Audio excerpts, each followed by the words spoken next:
Mysuru Kodagu Lok Sabha BJP ಅಭ್ಯರ್ಥಿಯಾಗಿ ರಾಜವಂಶಸ್ಥ ಯದುವೀರ್ ಕೃಷ್ಣದತ್ತ ಚಾಮರಾಜ ಒಡೆಯರ್ ಅವರು ಈಗಾಗಲೇ ಅಭ್ಯರ್ಥಿಯಾಗಿ ಆಯ್ಕೆಯಾಗಿದ್ದಾರೆ. ಇವತ್ತು ಕೂಡ ನೆನ್ನೆ ಈಗಾಗಲೇ ಬೆಂಗಳೂರು ಕಚೇರಿಗೆಲ್ಲ ಭೇಟಿಯಲ್ಲಿ ಕೊಟ್ಟು ಬಂದಿದ್ದಾರೆ.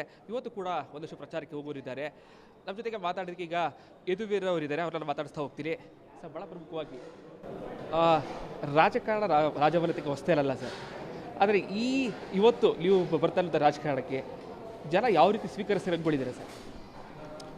ಎಲ್ಲರೂ ನಮ್ಮ ಸಹಕಾರ ಕೊಡ್ತಾರೆ ಅಂತ ವಿಶ್ವಾಸ ಇದೆ ನಮ್ಮಲ್ಲಿ.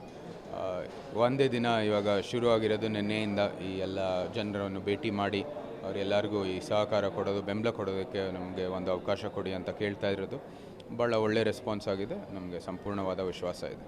ಸರ್, ನಿನ್ನೆ ಕೂಡ ಬಿಜೆಪಿ ಕಚೇರಿಗೆ ಭೇಟಿ ಕೊಟ್ಟಿದ್ದಾರೆ ಮೊದಲ ಬಾರಿಗೆ, ಅಂದರೆ ರಾಜಕಾರಣಕ್ಕೆ ಬಂದ ಮೊದಲ ದಿನ ಸರ್. ನಿನ್ನೆ ಎಕ್ಸ್ಪೀರಿಯನ್ಸ್ ಹೇಗಿತ್ತು ಸರ್? ನಿನ್ನೆ ಬೆಳಗ್ಗೆಯಿಂದ ರಾತ್ರಿವರೆಗೂ ಕೂಡ ರಾತ್ರಿ ನೀವು ರಸ್ತೆಯಲ್ಲಿ ಕುಳಿತು ಟೀ ಕುಡಿದು ಕೂಡ ಸಾಕಷ್ಟು ಚರ್ಚೆಗಳಾಗ್ತದೆ ಸರ್. ಇದು ರಾಜಕೀಯ ಜೀವನದಲ್ಲಿ ಇದೆಲ್ಲ ಸಹಜ.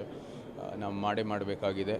ಸಾರ್ವಜನಿಕ ಕ್ಷೇತ್ರದಲ್ಲಿ ಬಂದುವಾಗ ಮತ್ತು ಜನರ ಪ್ರತಿನಿಧಿ ಆಗಿದ ನಂತರ ಅಥವಾ ಜನರ ಪ್ರತಿನಿಧಿ ಆಗಬೇಕಂಥದ್ದು ಅವಕಾಶ ಕೇಳ್ತಾ ಇರುವಾಗ ನಾವು ಇದೆಲ್ಲ ಸಾರ್ವಜನಿಕ ಜೀವನದಲ್ಲಿ ನಾವು ಬರಲೇಬೇಕಾಗಿದೆ. ಒಳ್ಳೆಯ ಅನುಭವ, ನನಗೆ ಭಾಳ ಆನಂದ. ಇಂಥ ನಮ್ಮ ಜನರ ಜೊತೆಗೆ ಇರೋದು ಭಾಳ ಒಂದು ಆನಂದ ನಿಜವಾಗ್ಲೂ ಅಂತ ಹೇಳ್ಬೋದು.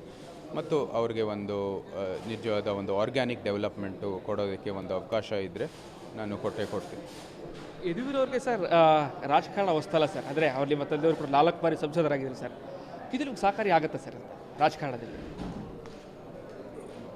ನನಗೆ ಈ ರಾಜ ಕಿಂಗು ಈ ಎಲ್ಲ ಇರೋದು ಹೌದು, ಒಂದು ರೀತಿ ಮೈಸೂರಿನವ್ರಿಗೆ ಮತ್ತು ಕನ್ನಡ ಸಮುದಾಯದಲ್ಲಿ ಒಂದು ಗೌರವ ಇದೆ. ಯಾಕಂದರೆ ನಮ್ಮ ಪೂರ್ವಜರು ಮಾಡುವಂಥದ್ದು ಕೆಲಸಕ್ಕೆ ಅದಕ್ಕೆ ಒಂದು ಬೆಲೆ ಅಂತ ಹೇಳ್ಬೋದು.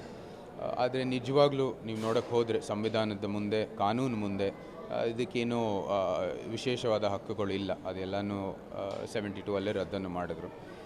ಇವತ್ತಿನ ವ್ಯವಸ್ಥೆಯಲ್ಲಿ ನಮಗೆ ಏನೇ ಆದರೂ ಒಂದು ಬದಲಾವಣೆ ತರಬೇಕಂದ್ರೆ ಅದು ಬರೀ ಈ ರಾಜಕೀಯದ ಮೂಲಕ ನಾವು ತರ್ಬೋದು. ಸೊ ಅದಕ್ಕಾಗಿ ಜನರಲ್ಲಿ ನಾನು ಒಂದು ಅವಕಾಶ ಕೇಳ್ತಾ ಇದ್ದೀನಿ. ನನ್ನ ವೃತ್ತಿ ಜೀವನಕ್ಕೊಂದೇ ನನ್ನದೇ ಆದ ಒಂದು ವೃತ್ತಿ ಜೀವನವನ್ನು ಸೃಷ್ಟಿಸಲು ಒಂದು ಅವಕಾಶ ಕೊಡಿ ಮತ್ತು ನಿಮಗೆ ಒಂದು ದೊಡ್ಡ ಸೇವೆ ಮಾಡೋದಕ್ಕೆ, ಈ ಕ್ಷೇತ್ರದ ಅಭಿವೃದ್ಧಿ ಮಾಡೋದಕ್ಕೆ ನಮಗೆ ಒಂದು ಅವಕಾಶ ಕೊಡಿ ಅಂತ. ಯದುವೀರ್ ರಾಜಕಾರಣಕ್ಕೆ ಯಾಕೆ ಬಂದರೂ ಈಗ ಒಂದಷ್ಟು ಪ್ರಶ್ನೆಗಳು, ಒಂದು ಚರ್ಚೆಗಳಾಗ್ತಿದೆ ಸರ್. ಯದುವೀರ್ಗೆ ರಾಜಕಾರಣಕ್ಕೆ ಬೇಕಿತ್ತ ಸರ್ ಅಂತ?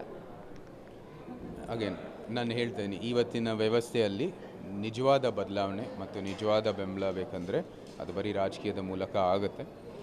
ಈ ಕ್ಷೇತ್ರದಲ್ಲಿ ಆದಷ್ಟು ಅಭಿವೃದ್ಧಿ ಕೆಲಸ ಅನೇಕರು ಮಾಡ್ಕೊಂಡು ಬಂದಿದ್ದಾರೆ. ಅದೆಲ್ಲನೂ ಮುಂದುವರಿಬೇಕಾಗಿದೆ ಮತ್ತು ನಿಮಗೆ ದೊಡ್ಡ ಮಟ್ಟದಲ್ಲಿ ಅಧಿಕಾರ ಇರುವಾಗ ಮತ್ತು ಜನರ ಪ್ರತಿನಿಧಿಯಾಗಿ ನಿಮಗೆ ಭಾಳ ದೊಡ್ಡ ಅವಕಾಶ ಇದೆ ದೊಡ್ಡ ಮಟ್ಟದಲ್ಲಿ ಬದಲಾವಣೆ ತರೋದಕ್ಕೆ. ಇದಿಷ್ಟು ರಾಜವಂಶಸ್ಥರಾದಂತಹ ಯದುವೀರ್ ಕೃಷ್ಣದತ್ತ ಚಾಮರಾಜ ಒಡೆಯರ್ ಅವರ ಮಾತುಗಳು. ಮೈಸೂರು ಬಗ್ಗೆ ಸಾಕಷ್ಟು ಕನಸುಗಳನ್ನು ಇಟ್ಕೊಂಡಿದ್ದಾರೆ.